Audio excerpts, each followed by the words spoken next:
બાબતે દીકરીને જે અન્યાય થયો હતો તેને લઈને સમગ્ર ગુજરાતમાં જે ઓહાપો થયો તેને લઈને ખાસ કરીને દરેક સમાજના લોકોએ, દરેક સમાજના સંગઠનોએ, અહીંના લોકલ આગેવાનોએ, દરેક રાજકીય પક્ષના આગેવાનો અને કાર્યકર્તાઓએ ખોડલધામ સંસ્થાના નેજા હેઠળ અમને અહીંયા સાંભળી અને એના બાબતે જે નિર્ણય લેવામાં આવ્યો તેમાં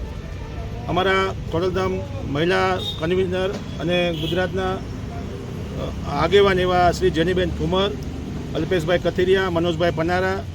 સમગ્ર ખોડલધામ ટીમ અને એસપીજી સાથે ઉમિયા મંદિર ઊંઝા અને દરેક સામાજિક સંસ્થાઓના આગેવાનોના પ્રયાસોથી આ દીકરીને જે અન્યાય થયો તેને લઈને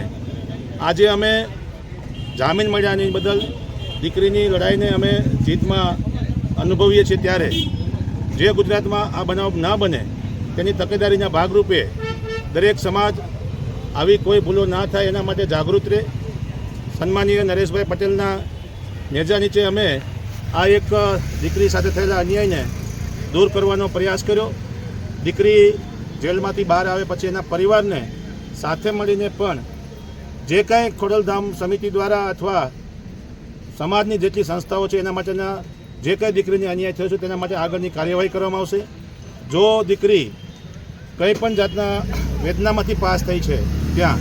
અને એની સાથે કોઈ બીજા પણ અનબનાવો બન્યા છે તો દીકરીના નિવેદન પછી એના પરિવારની ઈચ્છા મુજબ સંસ્થા અને સમાજ હંમેશા હાથે રહેશે. આવતીકાલે કે ભવિષ્યમાં કોઈ પણ સમાજની દીકરી સાથે આવો બનાવ ન બને કે તમામ રાજકીય આગેવાનો હોય કે સામાજિક આગેવાનો હોય કે પોલીસ તંત્ર હોય એ ખાસ ધ્યાન રાખે અને આવી